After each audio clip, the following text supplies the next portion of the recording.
Nós vamos falar sobre queda de cabelo e entender condutas de tratamentos que podem ser realizadas para a gente controlar e reverter esses quadros. Então, primeira coisa, quando a gente fala de alopecia, fala de queda de cabelo, a gente fala de fatores envolvidos, que pode ser fator nutricional, onde o paciente tem uma deficiência de ferro, de vitamina B, de magnésio, né? Pacientes anêmicos, por exemplo. Muitas das vezes o paciente tem uma queda de cabelo e ele não está anêmico, mas ele está com uma certa deficiência de ferro.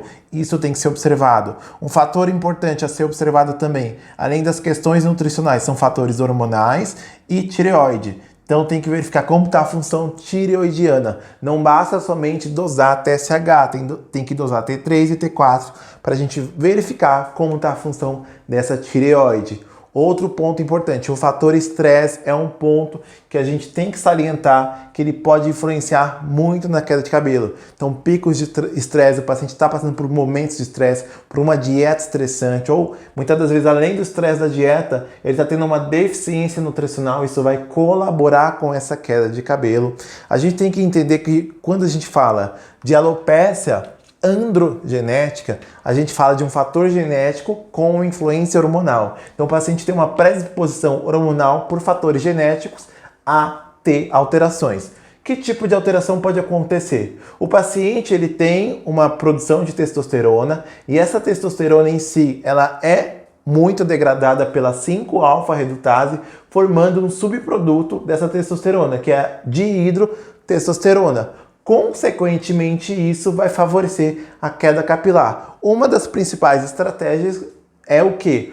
Usar inibidores da 5-alfa-redutase para com que a gente não tenha esse subproduto, que é a dihidrotestosterona. Então, o principal problema em si não é a testosterona, mas sim a transformação dela por essa enzima em DHT, gerando a queda de cabelo. Outro fator que a gente pode encontrar, além do fator hormonal, nós podemos ter um processo autoimune gerado no sistema ou por alguma patologia como rinites crônicas, diabetes, lúpus, vitiligo, onde o paciente vai ter um tipo de alopecia areata, tá? E esse tipo de alopecia, também conhecido como pelada, gera queda de cabelos em formatos redondos ou até ovais na região do cabelo. Isso pode ser um fator patológico ou algum outro fator envolvido. O que a gente precisa entender? O que vai acontecer nessa região? Muitas das vezes, por conta desse processo de inflamação, nós temos aqui uma queda do folículo, uma lesão mesmo na estrutura ali da pele. Nós temos um outro fator que tem que ser considerado, que é a glicação. A glicação ela compromete a nossa estrutura da pele, fazendo com que o tecido não consiga sustentar o fio e, consequentemente, você começa a ter um aumento de queda de cabelo. E a glicação, muitas das vezes, ela está associada com resistência insulínica, tá? Então, o paciente com resistência insulínica pode colaborar nessa queda de cabelo. Outro fator que pode colaborar ali é já existir uma patologia naquela pele, como a dermatite, que vai colaborar em processos inflamatórios crônicos no tecido, favorecendo também a queda desse cabelo. E o que acontece? Quando nós entramos com o tratamento terapêutico, muitas das vezes a gente não consegue mais visualizar o fio, porém a gente ainda tem o folículo ali. Se ainda tiver o folículo, ainda há uma possibilidade de que com ativos nós consigamos fazer o crescimento, promover o crescimento e o fortalecimento desse fio novamente.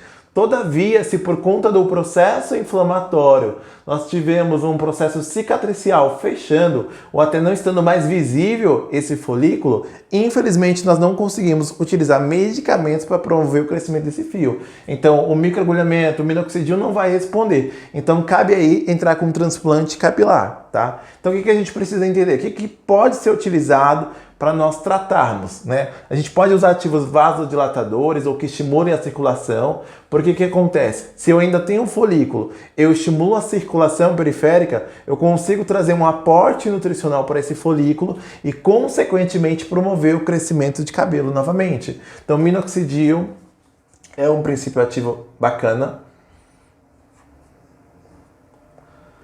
A capsaicina, que também aumenta a vascularização, aumenta o calibre do vaso, é interessante aí para a gente aumentar o aporte nutricional. O fator de crescimento IGF também é muito interessante. É um fator de crescimento que a gente utiliza muito para promover mitose celular e vai colaborar nesse processo de estímulo capilar. Então, a gente precisa entender as necessidades do fio, se existe processo inflamatório, né, se existe um fator hormonal para que ele seja tratado. E claro, essa inflamação, se existir inflamação, muitas das vezes tem que se entrar com tratamentos para controlar o processo inflamatório. Uma das formas de fazer uma ação sistêmica é dosando o D3, né, vitamina D3, e suplementando, que vai ter uma atuação sistêmica e imunomoduladora, e também entrando com ativos que vai atuar como ativos anti-inflamatórios na região tratada. Então essas são condutas que nós podemos utilizar. E claro, que eu gosto bastante também, laser vermelho responde muito bem na terapia capilar.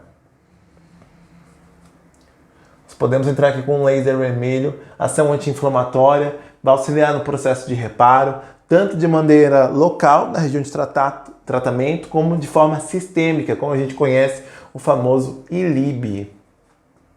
Tá? Outra conduta de tratamento muito interessante, é muito boa, duas na verdade, né, que eu gosto muito, que me traz uma resposta muito boa.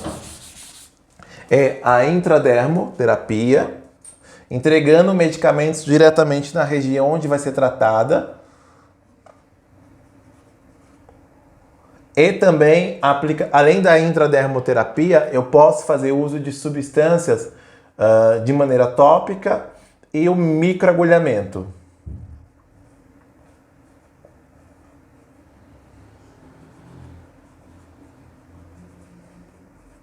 Então, primeira coisa, eu devo fazer uma avaliação nesse paciente, identificando se ele tem alguma deficiência e alteração para eu entrar com suplementação e inibição.